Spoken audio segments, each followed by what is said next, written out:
I've been waiting to do this for years. Never had a Geiger counter before.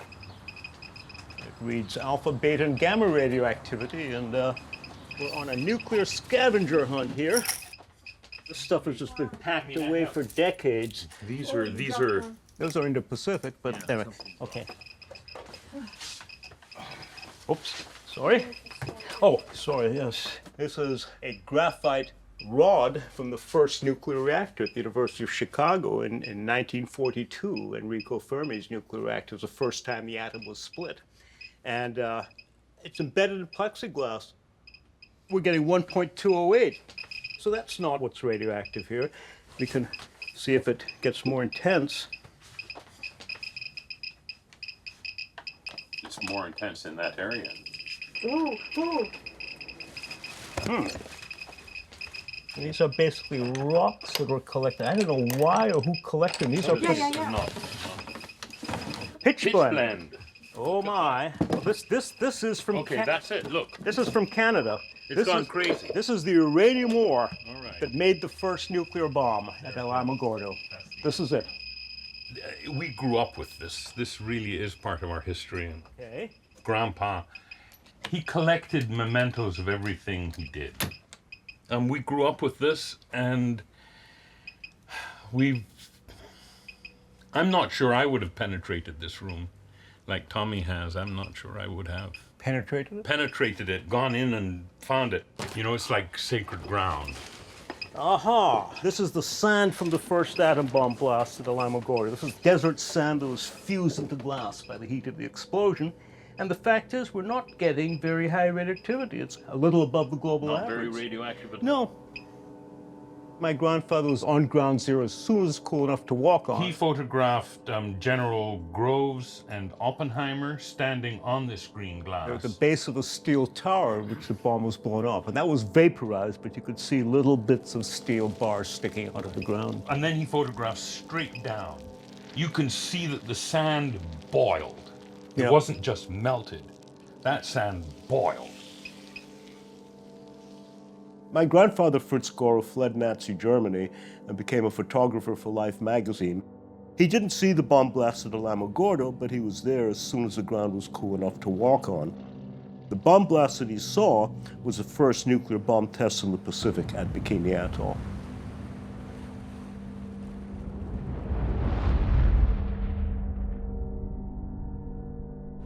This says bomb blast sequence smoke column. Those are 35 millimeter slides, and these are taken with a bigger format camera. That's all. You know, it's a mixed bag. Negatives, prints, slides. The whole sequence is here a few seconds afterwards. But it needs to be all put together to make sense. I've known about Bikini since I was a small child. You see, that's how the island looked. There's coconut trees and pandanus trees.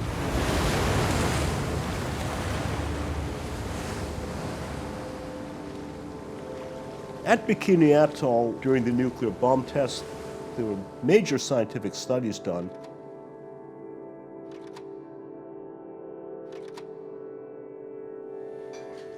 And Fritz was there as the official photographer documenting the medical effects of nuclear radiation.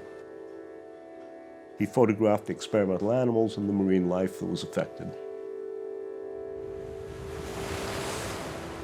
The reason we're looking at Bikini Atoll is this is where Fritz began photographing coral reefs.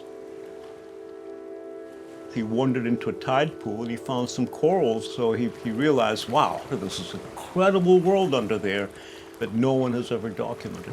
So he built his first very simple underwater camera. He couldn't put it very deep or it would flood, but he photographed the corals. This pioneering underwater photography was the foundation that determined my father's career and my own working with corals. It was the beginning of all of our work.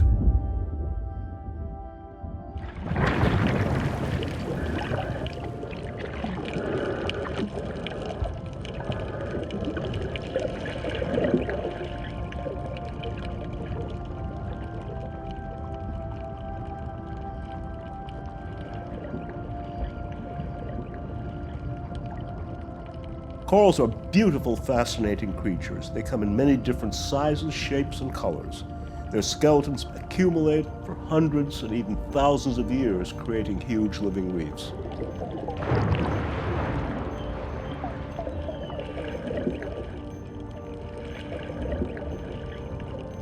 Coral reefs are like Amazonian rainforests, where trees are the basis of the ecosystem. Corals function the same way as trees. They build the physical habitat and provide the food for all the other forms of life: clams, worms, fishes, everything else. They are home to about a quarter of all the species of marine life.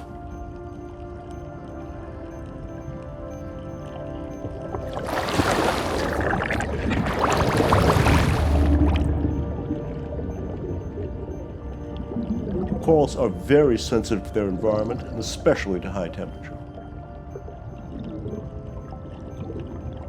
And when corals die, all the life that depends on them vanishes as well.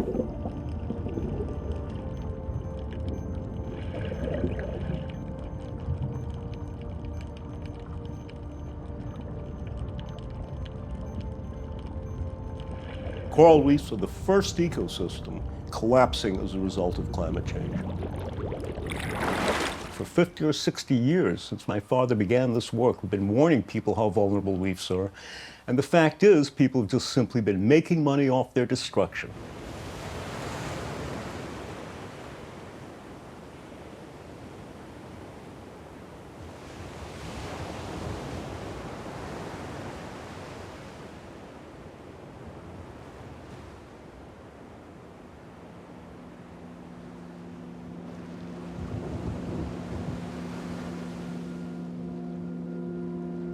This place is really symbolically important to me personally.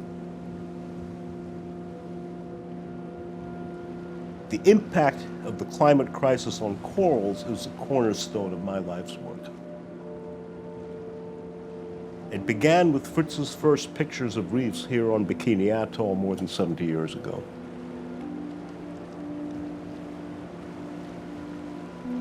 My father came here after him. He was a scientist looking at the impacts of radiation all through the ecosystem. He was a diver who collected the specimens. He was in the water a great deal, and his exposure to radiation here in Bikini killed him of cancer at age 45.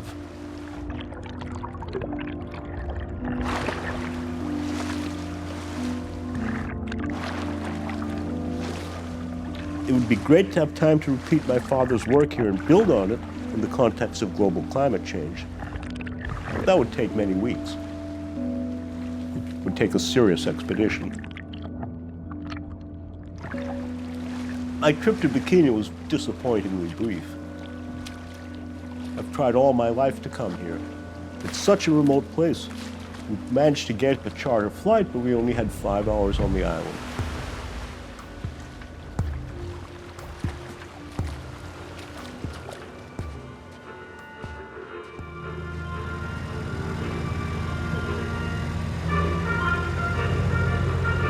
Dreamed of living an idyllic existence under the waving coconut palms of a remote South Sea island. In the middle of the vast Pacific Ocean, over 4,000 miles from San Francisco, lies the tiny coral atoll of Bikini. It is here that Joint Army-Navy Task Force 1 will conduct the tests with the atom bomb. Crew members are tense. Signals start. Everything is in readiness now, and at last the moment has arrived.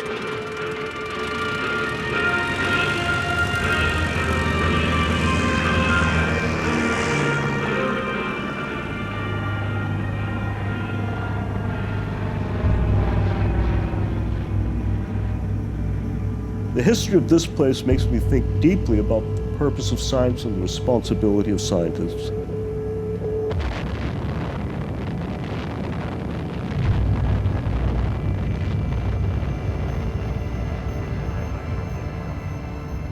And for me also, the importance of my family's work is an archive of knowledge which we need to share. It's knowledge that connects us to the world. As I get older and watch the climate crisis unfold, I feel a real sense of urgency to preserve the past in an effort to save the future.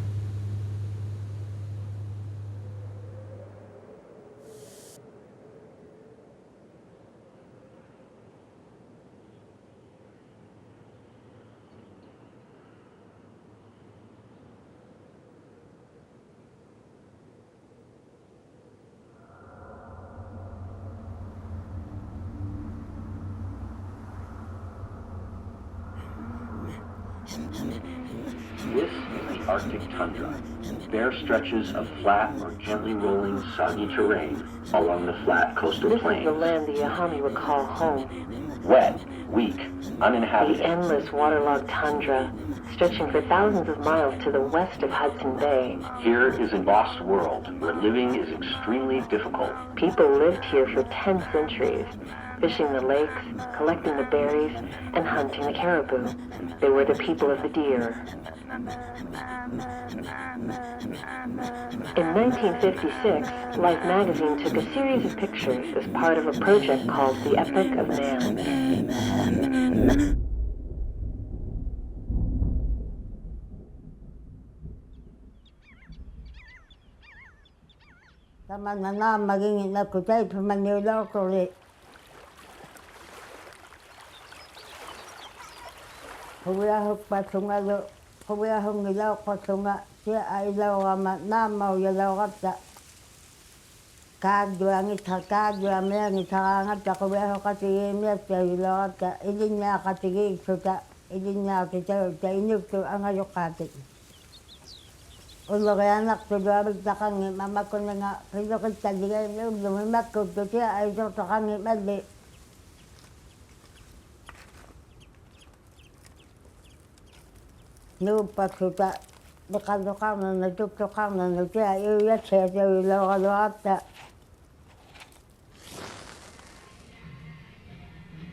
I'm not a photographer.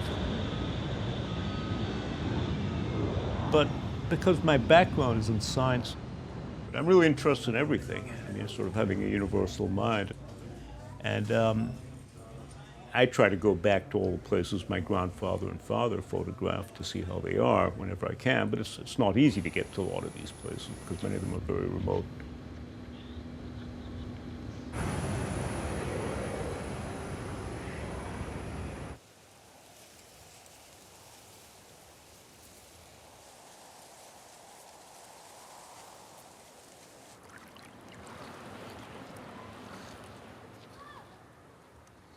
This now is the home of the Ahiarmut Inuit people.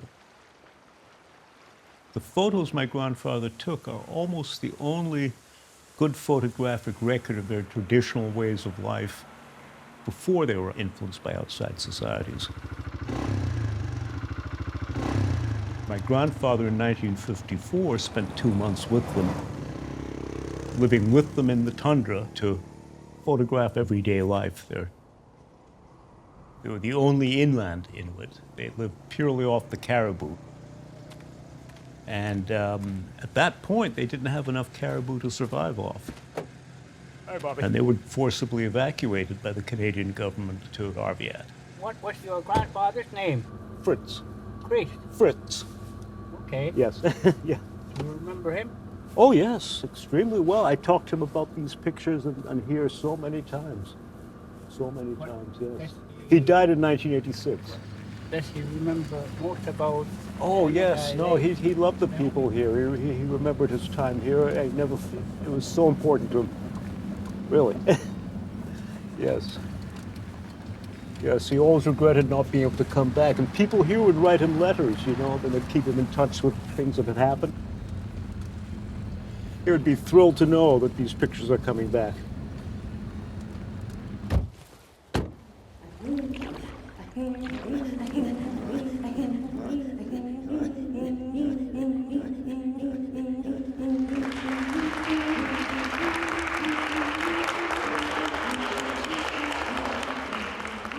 Our goal is to see this back in the hands here to be used to turn these pictures over, to have copies of these pictures available for the community and the archives and the history, and in particular, to get in the hands of the people who are still alive, who remember those conditions and who were there then. They're not going to come out in the right order, but let me open them all up this way.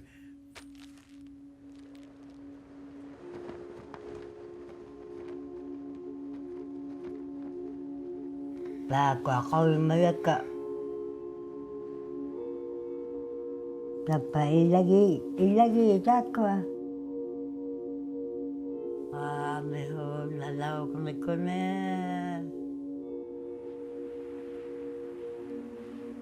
A lot of berry picking. They're at the right season.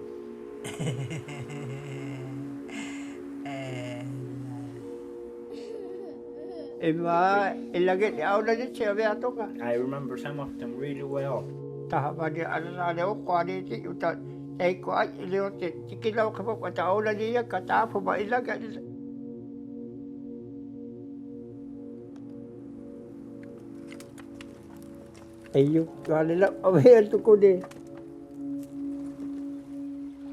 was summer of 1954. I was a young boy at that time. I was not too big and I was not worried about anything.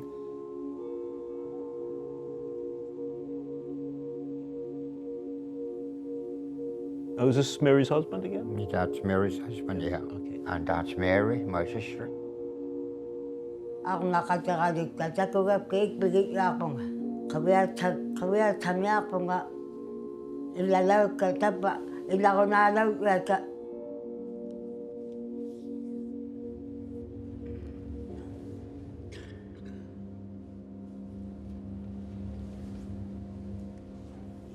You know, my parents are gone. That's why I like those pictures and recognize the land and the people and how we lived that time. Thanks to my parents, tell me how to live and how to survive. It was okay. That was okay.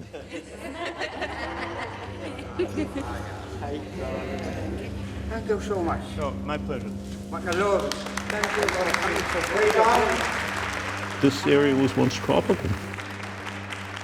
And the way climate is changing, we're headed that way again too, because we're in the middle of runaway climate change at the moment. Yeah. Thank you for coming. There's some really strong concerns with elders that our youth need to be keen observers of what's happening around them so that we will be able to make good decisions and adapt well for our own sustainability.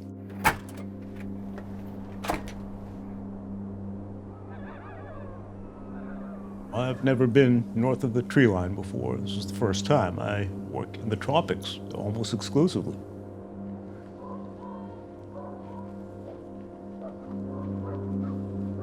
Like the coral reefs, many of these fragile locations and cultures are disappearing as the world around them is rapidly changing. For me, I'm a student of history. I think you have to understand where you came from to understand where you are and where you're going. If we don't understand the past, we're simply going to repeat the same stupid mistakes over and over again.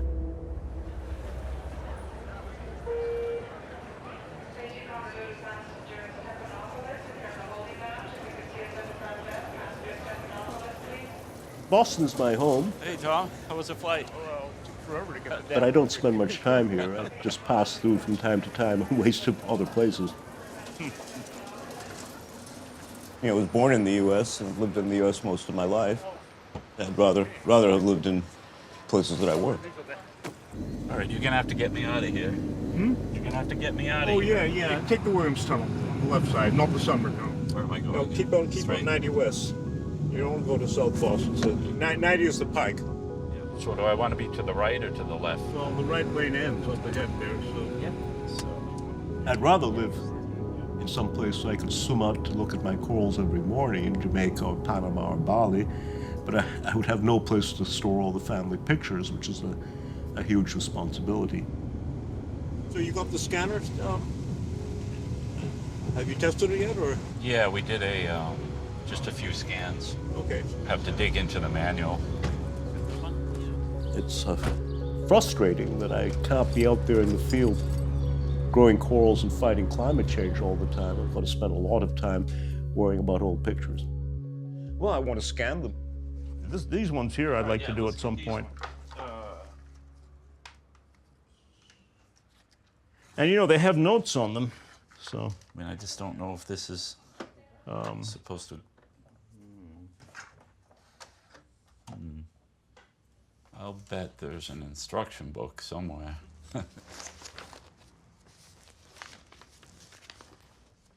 This is a family photograph collection.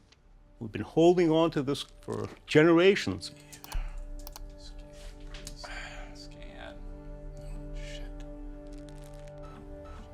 The base of it is my grandfather's photographs, and he specialized in documenting the latest advances in all fields of science. My father's stuff is a smaller collection. Got a lot of slides too, but it's not nearly as much as my grandfather's.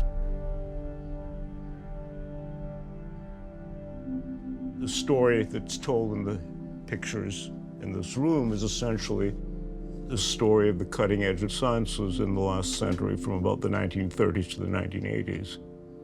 These pictures, they suddenly showed things that people not only couldn't have seen before, they couldn't have imagined were possible. You know, I haven't looked at these in so long. Archaeology. Now, these are Australian bark paintings here, but these are the excavation of Tikal in Guatemala. They're all out of order. I mean, this is why I've got to scan them and make sense of them here. These are turtle tracks from Australia. Eskimo pictures in here. That's Captain Scott's last hut in Antarctica. So it's just an eclectic mix of pictures. Advanced in astronomy, oceanography, geology, cutting edges in surgery, the birth of nuclear physics and the first atom bomb. He was right there with the very first pioneers. Some of the first integrated circuits. These are brain cells. This is the eye of a fly. It's a compound eye with many individual eyes. This is a transparent microscopic fossil you can't see with the naked eye. But what he's done is he's colored the skeleton by the interference of two different beams of polarized light. These are moon rocks brought back from the moon. Again, they're in polarized light. That's what gives it the color. It made the invisible visible. But it's an example of the sort of innovative and clever thinking, and he had to invent new methods to visualize what people hadn't been able to see before. I don't come into this room that much. I come in when I have to. It's painful because we know it's important, but we have no resource to archive it and store it properly. It'll take a lot of funding. We've never found anyone interested in funding this. I mean, what we found is the National Academy of Science and the Smithsonian Institution and Harvard and MIT and all these people, they say this is a national treasure, and they'd love us to give it to them, but they don't understand the work that has to be done to make it useful, and they don't have the resources for that. So we were looking for some benefactor who would allow us to extract the information here and make it available. These things need to be permanently stored in a climate-controlled condition. I'm worried. I mean, this house could burn down overnight. If it burns, all of this is gone. I'm not getting any younger. And when I'm gone, these pictures could be lost forever.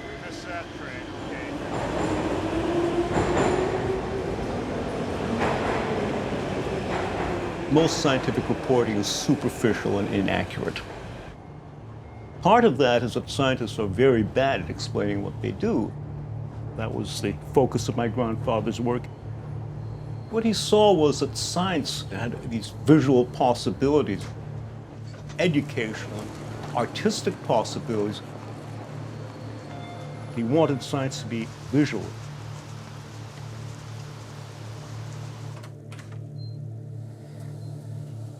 And I want you to look straight ahead. Okay.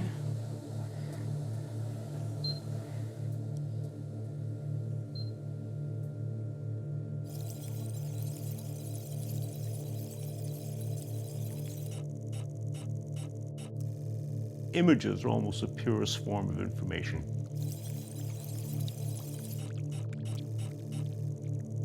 Pictures are a form of documentation. And photography is a medium for preserving information, educating people. These are my mother's research specimens. But we're seeing images being trivialized and the information being lost, when they were taken, where they were taken, what they're showing. Without that, they're just pretty images that are empty of any meaning.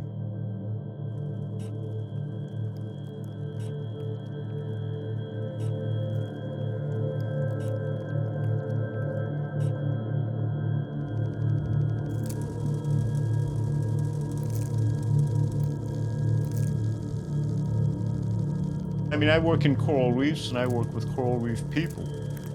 That's what my science is all about. And we've always used photography for documentation from the very beginning because the reef is so rich and so varied that people can't describe everything they see. When you photograph, you can see everything. It's an essential tool in describing the environment.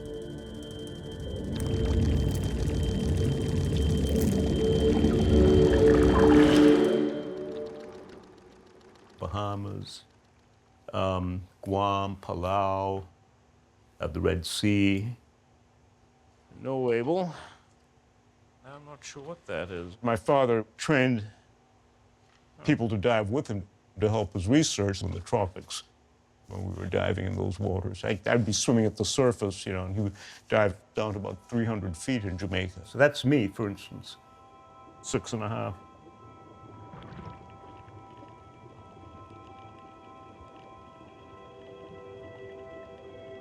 Oh, that's my brother, but these are not terribly sharp pictures. And again, the colors have changed. It's going to be fascinating to see some of these same places. This is the only record of a lost world.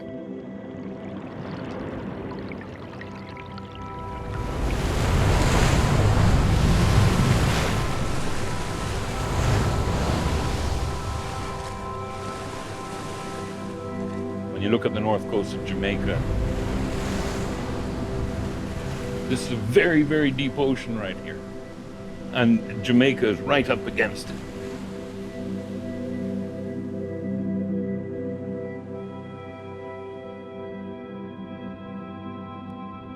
We haven't been in the water here for years.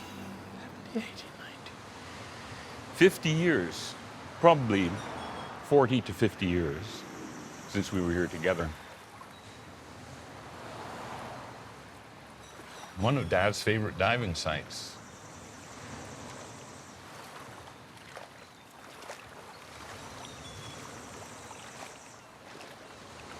You know, brothers don't talk much. You don't have to talk much after long experience.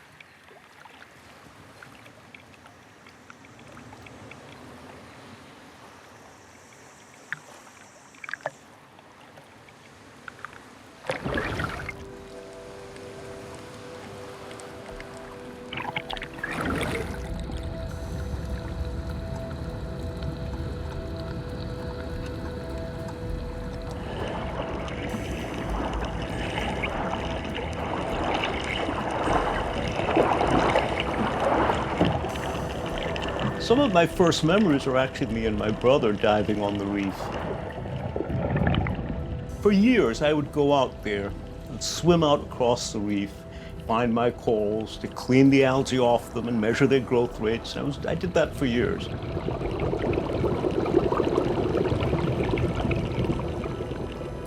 I've spent my whole life swimming in reefs.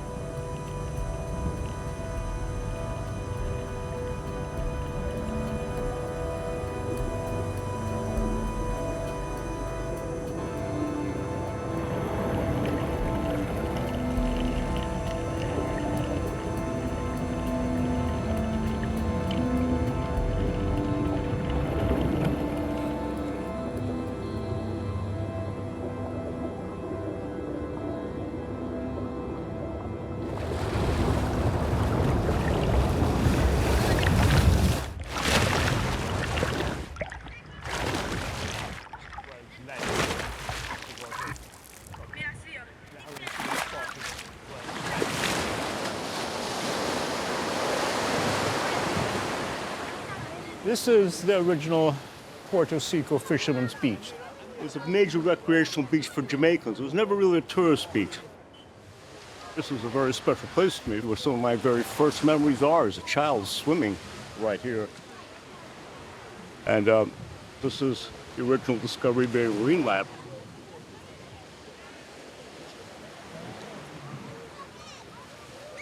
The building that was here that's gone. We built it out. This is the original building. It's just that part there, and then we built it out. And then we had a big water tank up here with pumps for salt water to flow down to run the tanks that were here. So this is a fully functioning research laboratory. And I will show photographs of this place tomorrow night. In the 1960s, the government built a toilet facility here for the fishermen to use, but they never provided any water. So when my parents found this building empty and unused, they arranged to convert it into a research laboratory, provide water here so that there was water for the laboratory and for the fishermen so they could wash their catch or clean their gear off.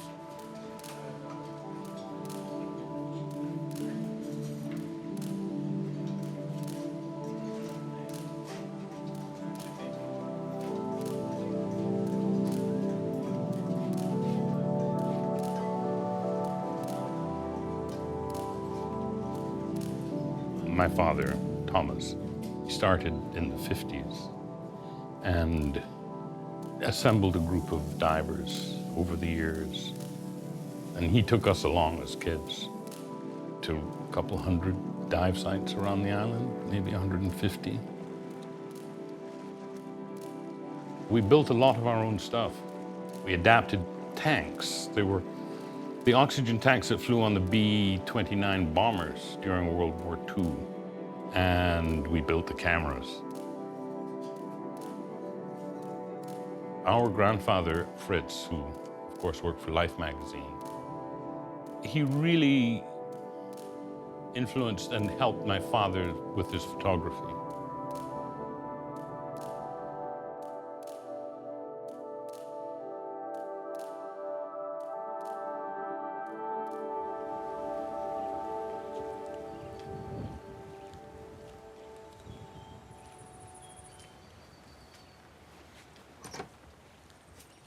This is the Discovery Bay Marine Laboratory of the University of the West Indies.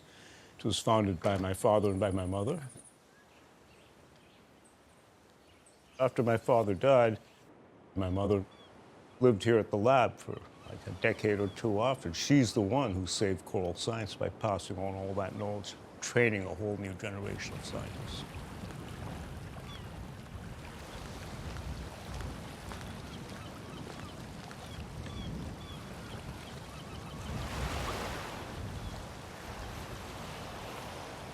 My mother, her contribution was immeasurable. You know, she was like Tommy. She had an encyclopedic and a very good memory. You know, she was the co-author with my father on a lot of his papers. And she should have been the director of the lab when my father died, because she helped build it and she was a prime motivator and mover behind it. And that never transpired.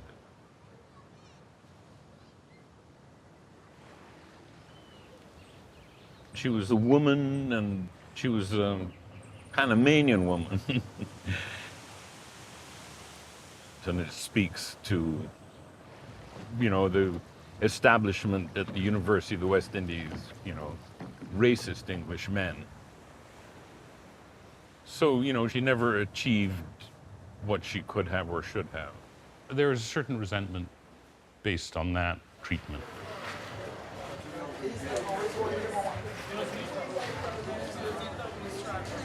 I mean, I guess the projection would go here, but until it's set up, we don't know how big it is. Right. And the same on the other side, yes.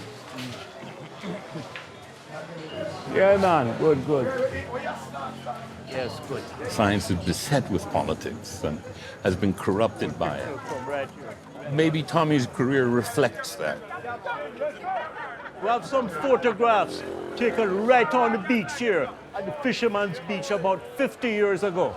So these are pictures of the fishermen here from right here 50 years ago. So I want people to try to recognize You're journeying back in the past. I mean, he's done a lot of stuff, and he's, you know, kind of brilliant, but My father was in the reefs.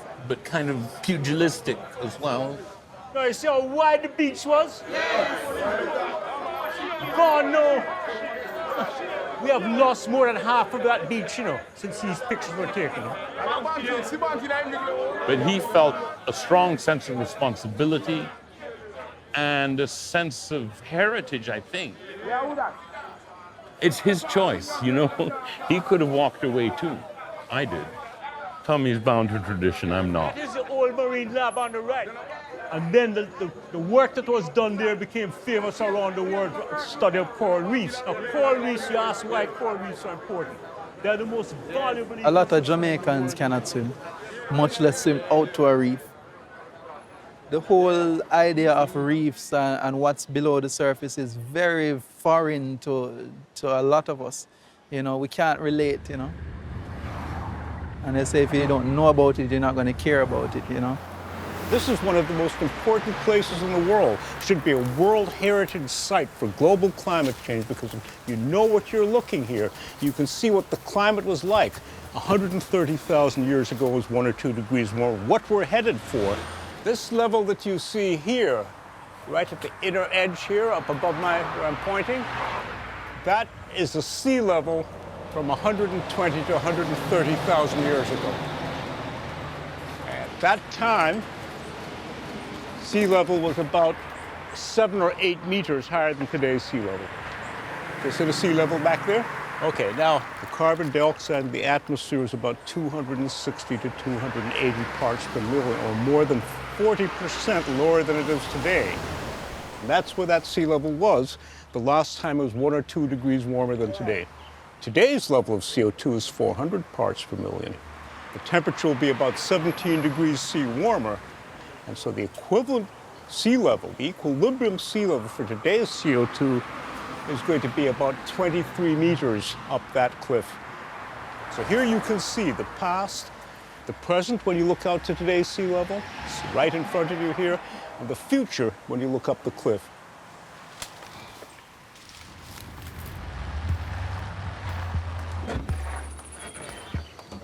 Morning. We're going to Salt Gut, you know? Salt Gut. That's an original name from way back when. That is how I know it, you know. Way back when? Yes, man, yes. So I've many photos. It was beautiful then, you know. That time? Yes. We lost a lot of corals. You know, when I was a kid, coral was much more beautiful and more corals. Our coastlines are receding. I've seen sea level rise. I've seen depletion in coral cover on our reefs. But for us, like coral bleaching, where everything turns white, that was very, you know, that was something that was very alarming to see. Growing up, that's something I'd never seen.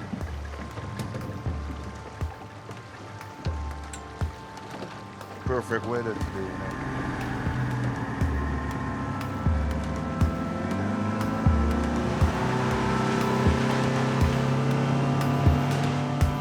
Corals all over the world is dying, so the only way we can do it is what we're doing right now. We are trying to restore it. We got to be out there every day, trying to keep it up, just like a garden, to prune it and to keep it up. Okay, so see that's our first buoy right there. Yeah. You can see that that's the starting point. Right now in Jamaica, there's only 1% of our marine space that's protected. We would like for it to increase up to 30%. I'm sure it can happen, but we need persons who are robust, who will go out there, get the message out there, showing the people. I mean, you can't just go to them with words. You have to go with figures. You have to go with science. You have to go with visuals to actually show them. People really aren't aware of what's happened underwater. It's a disaster everywhere you look. Coral's all sick and unhealthy looking. And now, everything is pretty much covered by masses of fleshy algae. What you see is dead reefs that are standing.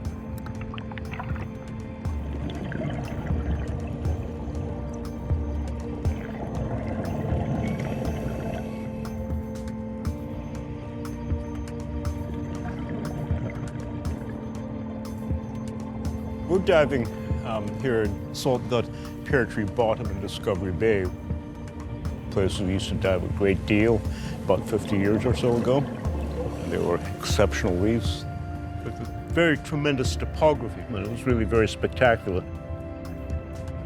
And those corals along the north coast of Jamaica, exceptionally large, huge old corals. And Salt Gut in particular had about the biggest coral we'd ever seen. We call lettuce coral, agaricea, covered just vast areas. It was a single coral, could be hundreds of thousands of years old.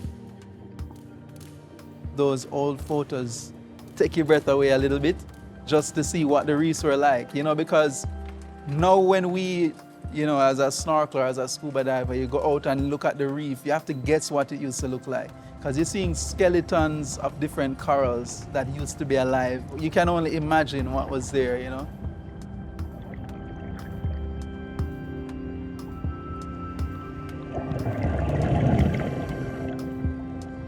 I don't know what the reefs in our area looked like back then.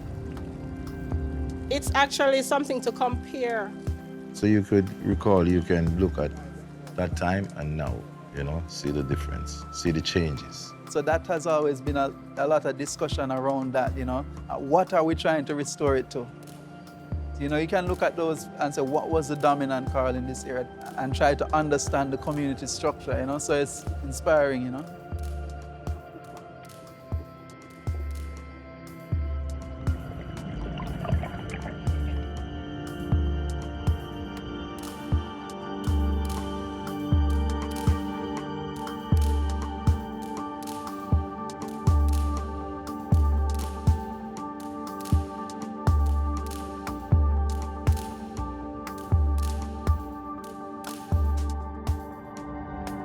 It's, for me, a very sad landscape. The framework itself is literally crumbling. After a while, they become kind of a shapeless mass. You can't even tell what they were corals or what kind of corals they were.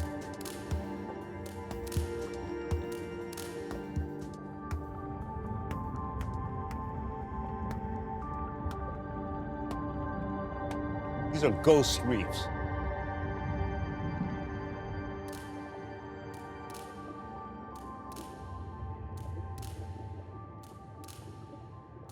It's unbelievable to me that these photos have been hidden almost for all this time, because there's so much discussion around it and, there's so much demand for the information. And they were it's just sitting in a box in a house in Boston.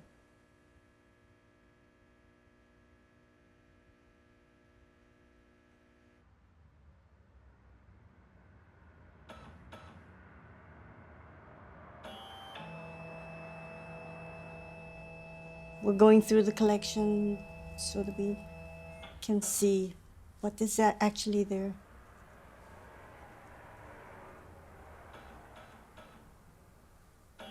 In order to know what's there, we have to do a scan of everything. It requires a lot of time, and so I try to get the machine going all the time that I'm awake.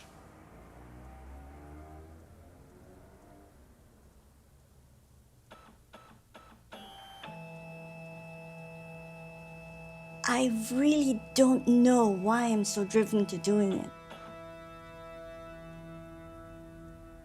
It's an important job to preserve this, and I couldn't imagine it being done by someone else.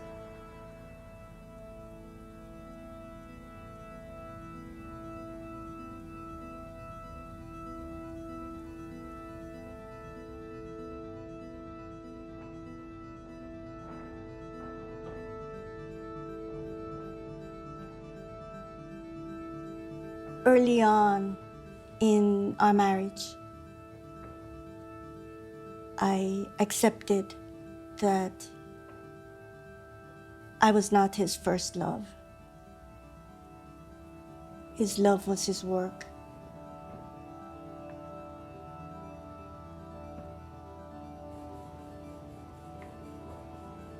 It's been a hard life.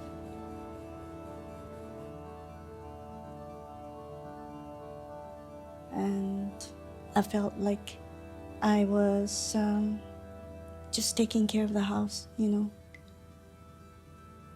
I was just here, having him come and go and come and go and come and go. And that's really how it's been.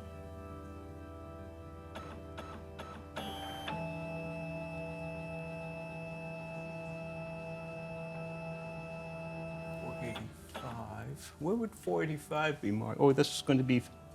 Yes, sequential. Yes. There we go. 0.02, 0.09. One thing I appreciate about looking through all the photographs is that it's been an amazing journey through his family's life, you know. His father had a sense that he was documenting what he saw to learn as much as he could while the opportunity was there. I mean, to have accomplished so much in such a short life, you know. Perhaps that's why Tom works in the same way. Yeah, this one, a little more character in it maybe, but... He feels a sense of duty. No, here we're wearing berets. Me and Peter. It's really remarkable that he's stuck with this life and this lifestyle that doesn't bring an income, you know? Most people would have given up.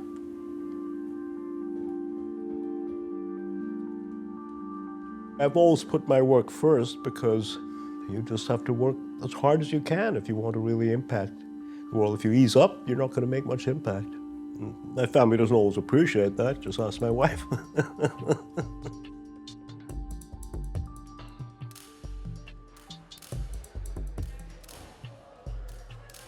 When I was 16, I won a scholarship to go to MIT to study astrophysics. I was just a boy, and I was at that point into astronomy. And I was fortunate to get involved in essentially helping pick the first lunar landing site for the astronauts. But it was a very interesting time.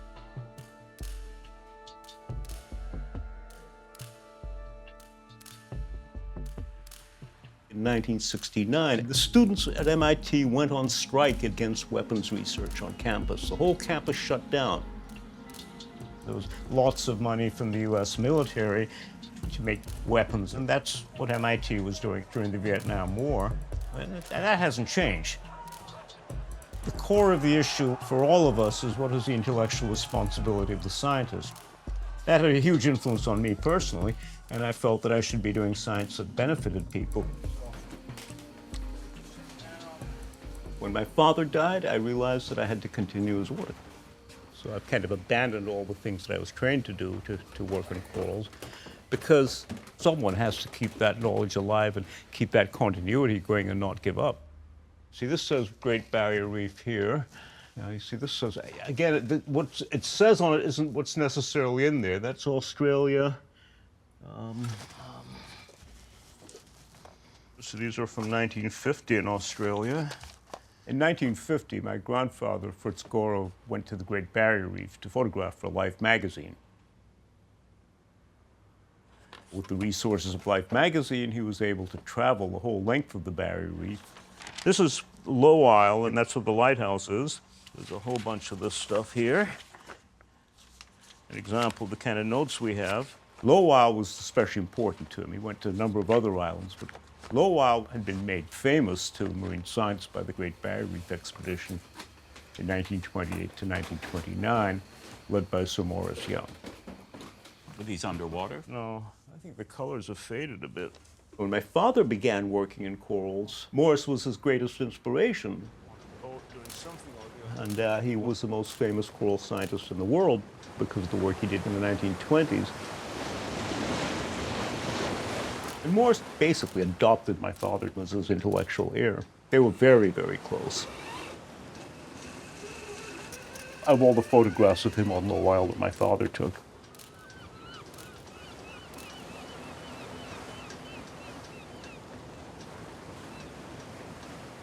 lot of very fundamental work on coral science was done here in 1928 and 1929. They lived here for over a year and did, fundamental pioneering research on coral reef biology. It was the first time, basically, that people had ever kind of stayed on a reef and tried to study it.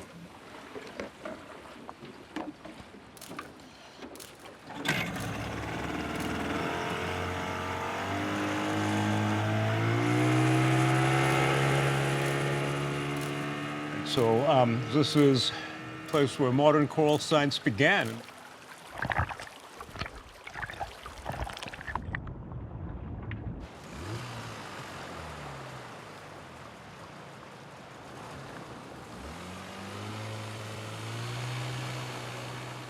When Morris Young came back here to Low Isle with my father in 1967, I mean, he was shocked at that time, and he could already see the difference from what it had been in the 20s.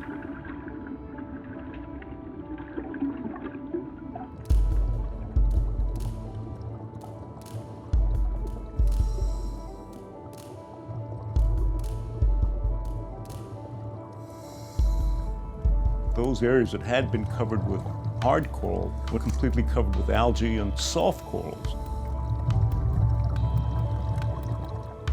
You saw the water had become much muddier, the hard coral had died, and Morris felt that that was due to the land-based runoff from the sugarcane fields and the cattle farms off there in the mainland.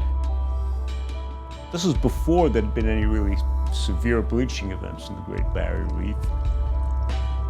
Low Isle has been affected by the bleaching events in the last few years, and there have been about half a dozen different episodes of that. These are some of my grandfather's pictures from 1950. They're not color corrected, but it was all 100% acropore in those days, and that's pretty much gone. So my father came back with Morris Young to Low Isle, and I have a few of the pictures my wife has scanned here.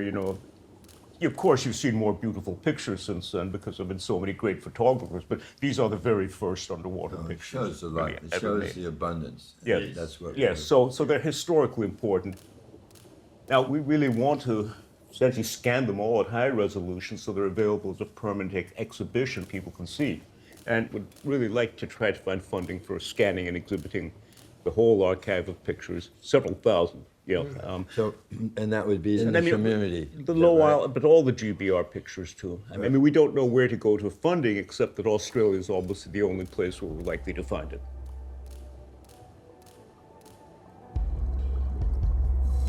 The Great Barrier Reef is a vivid example of how reefs around the world have been affected over decades, first by the immediate effects of development, then by global warming. Since the 1980s, I've worked to make people aware of the problem of bleaching and to find solutions. If water temperatures rise past a certain threshold, the coral's biological systems are disrupted, the coral bleaches, appears to turn white, and it will die if bleaching continues. Obviously, the single biggest threat to the Great Barrier Reef is climate change, and what we're seeing is that with the frequency of these disturbances, that the recovery periods aren't long enough. Oh, yes. So they don't recover anymore. There's multiple parallel pathways, and I think that's a really important thing to understand because even coral reef systems that are as big as the GBR, 2,300 kilometres, they're not immune.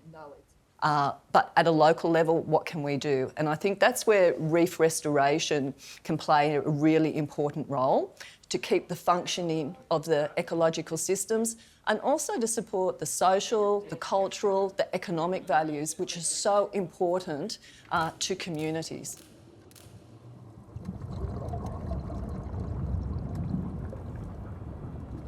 The reef was largely dead on top in the shallow water. There's still corals alive here, and some huge ones. Some of them are very old corals, but they are the species that survive stress the best. So the species diversity has really collapsed down to the last remnants. No one has ever recorded these kinds of conditions ever in the history of Queensland. Extreme heatwave conditions continue in North Queensland and the coastal strip. We never believed that we could get to such a catastrophic point in our history, and we still have many, many firefighters on the ground, volunteers, police, fire emergency services. It's not over. There's no significant rain on the horizon to put these fires out. So it's still So a I said, challenge. and I'll say it again, this is a rapidly changing situation right across. The last few weeks here in Queensland have had heat waves, we've got droughts, we've got wildfires, and extreme temperature events are happening worldwide. We're aware of those that affect us on land, but in fact, the same thing is happening to marine organisms. And coral reefs are the first and worst victims.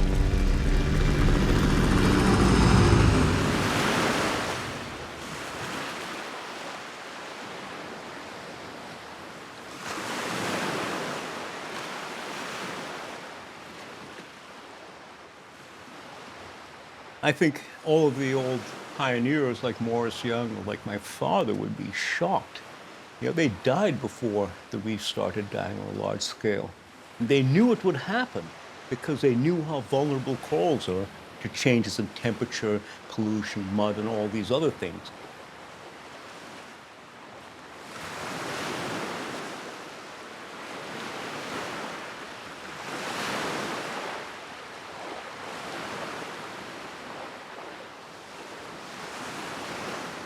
You know, we've always said that no one would take it seriously until the last coral in the Great Barrier Reef died. And now that it's almost all dead, well, you know, we just have to keep trying because what else can we do?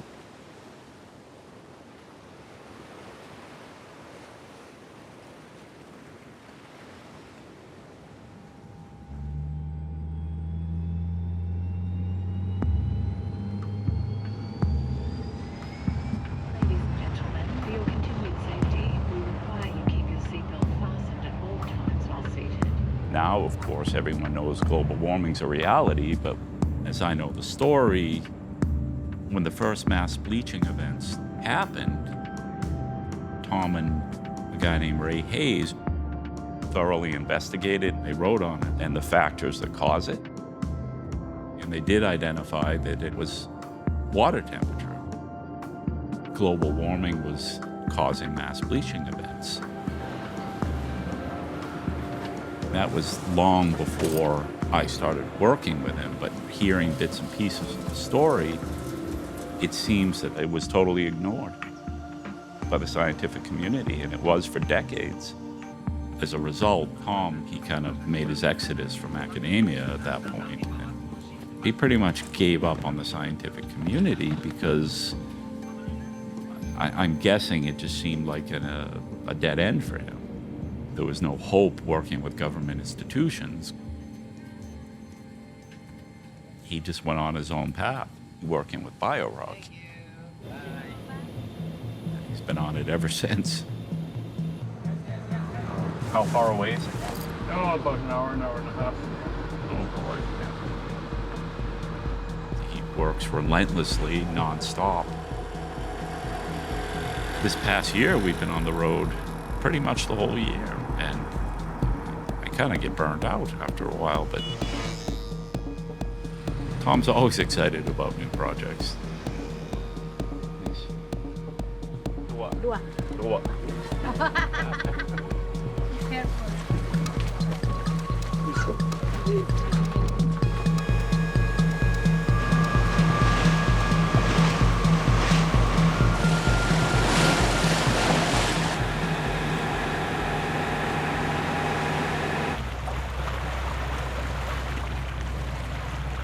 Unfortunately, Tom's not a businessman.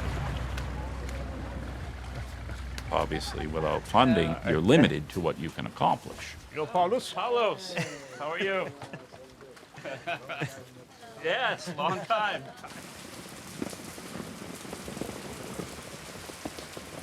Well, I would like to dive from the shore and look at the projects this afternoon.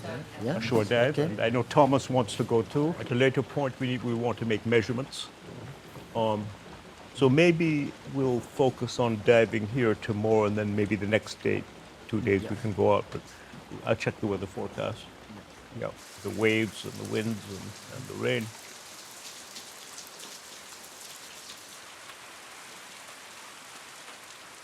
There's no funding anywhere in the world for serious coral reef restoration. But what we did at the very beginning is we trained local people how to manage and maintain the projects.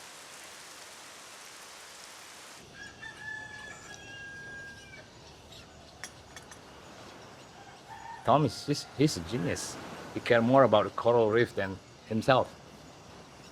The same kind of crazy man like my father. My father wanted so bad to save the environment, but he just don't know how to fix it. But Tom, he has the knowledge. My father has the manpower here. So the meeting of Tom and my father was like destiny from God.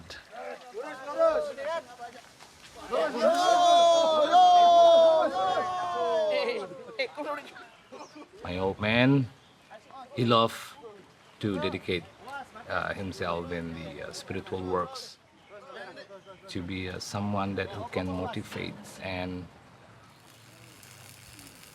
a trigger, waking up the community.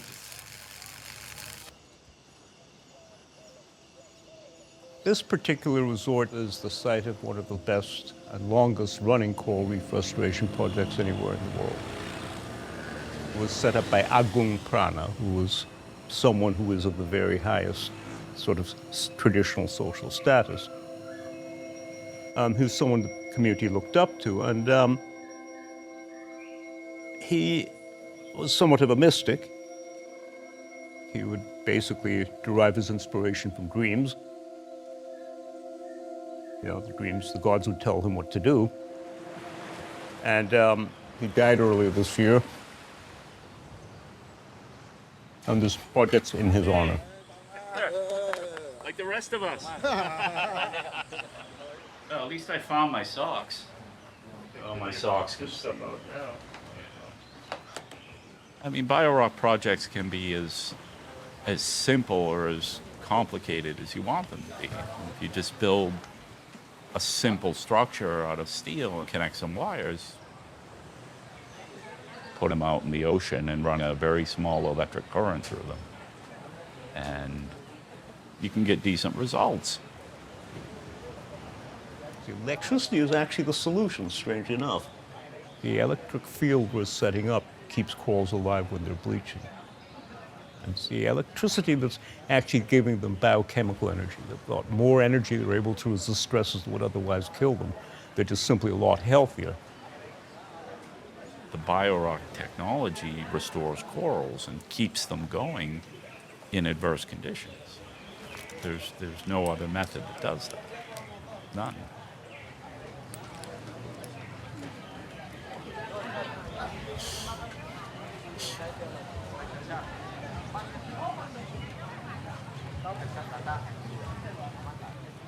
I first came here 21 years ago, and at that point, up to about 95% of all of Indonesia's reefs were destroyed or severely damaged.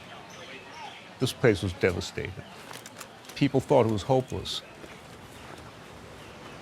In the year 2000, we started the first projects to restore the reef. And we just kept coming back year after year. We now have more than 100 biorock reefs here. Oke teman-teman, oke, ayo, 1, 2, 3, ayo, maju. Ayo bisa ke kiri, pindah ke kiri. Terus lewat lagi, lewat. Ke timur. Ya sekarang bisa putar. Kepala menghadap ke gunung, stop. Pulang alis ke gunung. When I first came here, this was one of the poorest villages in Bali. It's now one of the most prosperous. All these hotels are here because of the project. People are moving here from all over Bali, trying to get jobs in tourism. The key of the success is involving the local community. We have to do maintenance every day. Especially we have a damage from the coral reef. We need to replace it, and some cable is the leak. We need to reconnect it again. Local people, they understanding how important the coral reef, That means healthy for the reef, benefit for the local communities too, as the tourism. Pemutaran, they growing from the tourism industry. And we combine with the art, culture, tradition of Bali. And also Dr. Tom, on behalf of Pemutaran village, on behalf of the island of Bali and Indonesia, we would like to say thank you very much for your full effort and support to applicate the technology of BioRock. Thank you, Dr. Tom.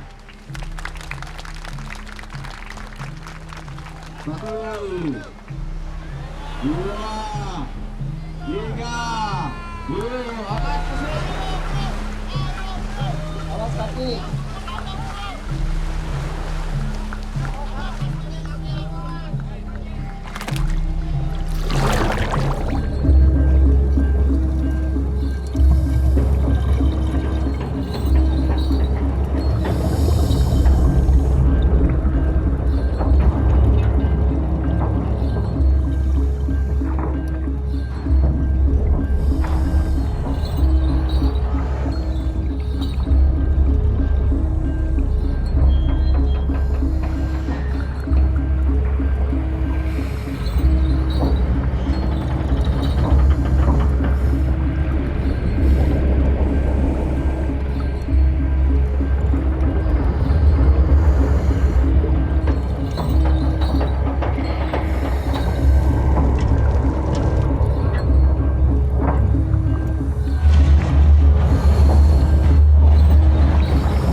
We build these structures and hook them up, and we transplant a few fragments of corals to get it started. The electrical current, you can't feel it, but it stimulates the growth. And the growth of the corals is very dramatic, especially at the very beginning. You can actually see new growth within a day. But, as time passes, they get richer and richer ecosystems with more and more species. Everything migrating to these habitats. It's very rewarding.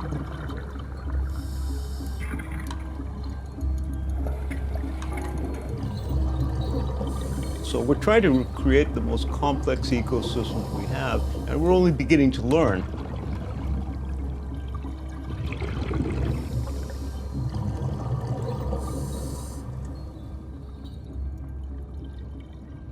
Today we already have 137 more or less structures in front of our shores here.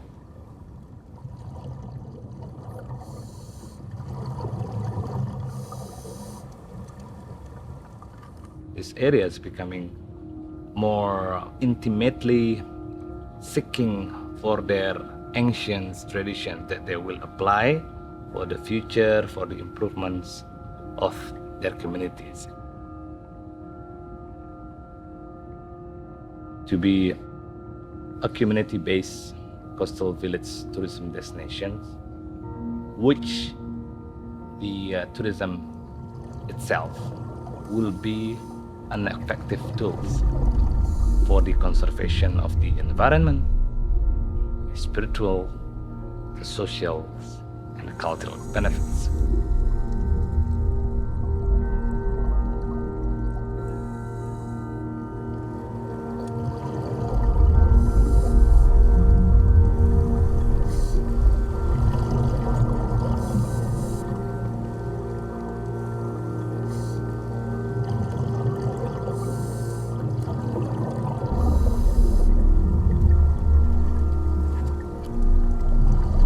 Coral reefs are life support systems. The reefs we grow will survive global warming when all the reefs around them die. We're trying to preserve the species and all that biodiversity that we generate around them.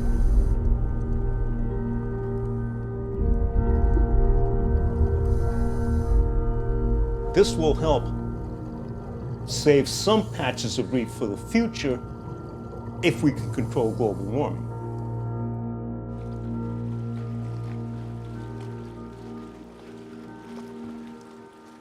Kami takutnya dia kan bisa di sini kan bisa airnya naik di sini, itu yang kami takuti. Every structure we build really is designed to serve a function. In terms of the ones we build in front of beaches, they're porous, they're permeable, and the waves pass through them. So that means the waves have reduced energy when they hit the shore. Sand settles and grows on the beach instead of being washed away. Okay, Joseph? It's a model of what we can do, because what we've done here costs about 1/10 what a rock and concrete wall would have cost. Oh, you see, these rocks are brought from the mainland. They bring them by the boatload and they dump them here. Wow, now you see they've spent a fortune dumping these rocks. These rocks are not from this island. They're all brought here by barge. So and they had to do it because otherwise the seawall would have fallen into the water. So it's extremely expensive to do this. Costs more than 10 times more than what we did to grow back a beach. Yeah, all over the world, this is what we're seeing, coastlines lined with this. You know, something like 3/4 of the coast of Japan is covered with concrete like this. It's incredibly expensive. And that's going to be one of the biggest costs of global warming, costs of sea level rise. People are going to be flooded out of their homes. They're going to become refugees.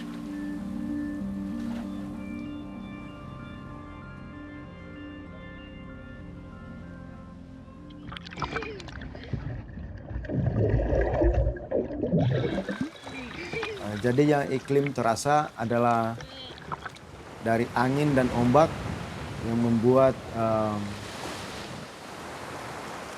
pasir di pantai hilang sekitar 1 meter lebih. Yang kita buat di depan bungalow, ya, ada 50 struktur. Begitu cepat, tidak menunggu tahun, berbulan-bulan udah kembali sampai 90%, sampai 100%.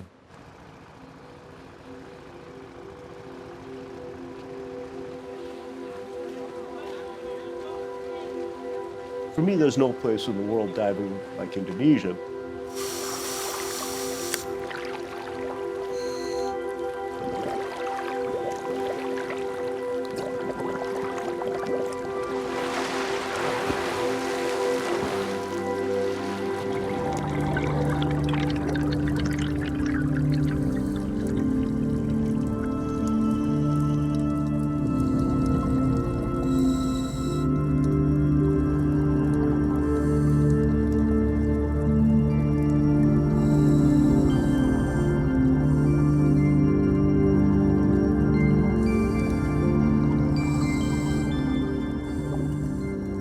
When I'm out here in the reef, I'm just amazed at the beauty, the color, the forms, the variety of everything around me.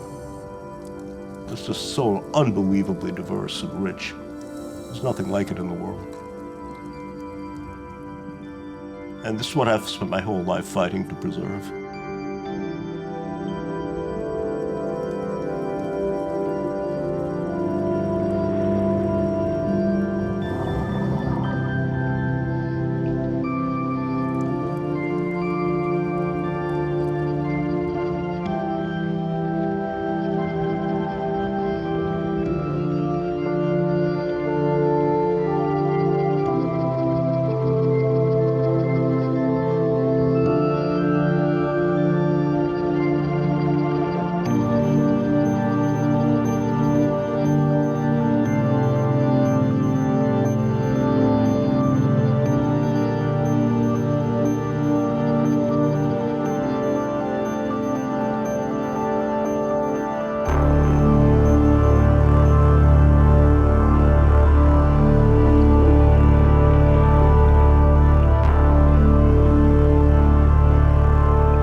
What we're doing regenerating reefs with biorock is on such a small scale that it's only symbolic.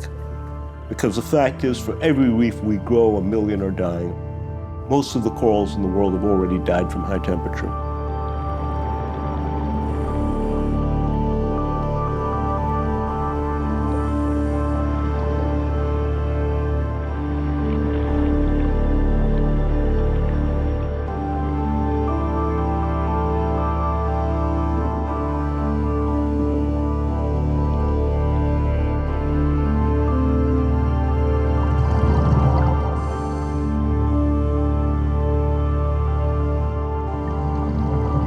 I'm an optimist in the sense that we know how to solve the problem. We have the technology to regenerate any marine ecosystem if we choose to do so, but in the long run, we have to get the excess carbon dioxide out of the air. In other words, we can't save reefs without saving the whole planet.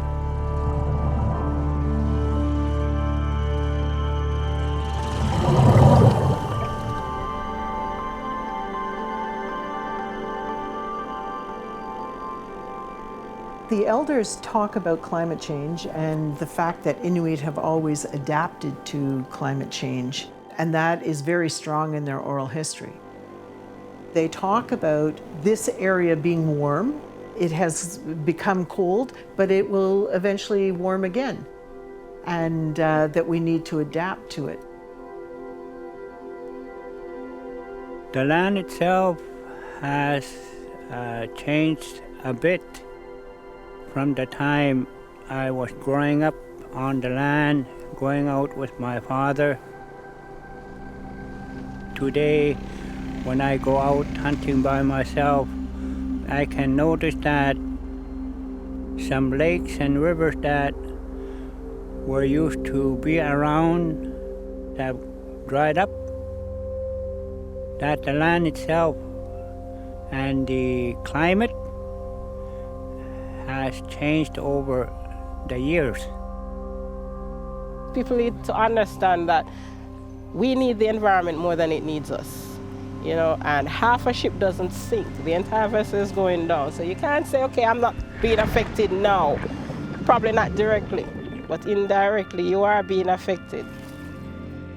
We need everybody to be a part of the solution, because when we talk about the best available science, we need knowledge in its myriad of forms. We're talking about traditional owner knowledge. We're talking about community knowledge. People who've spent their lives out there, whether they're fishers, they're tourism operators, they have incredible knowledge of the local systems. I take a more spiritual view. The degradation in the environment is a reflection of the consciousness of the people. I feel that it has a lot to do with how the world is. I think it will improve.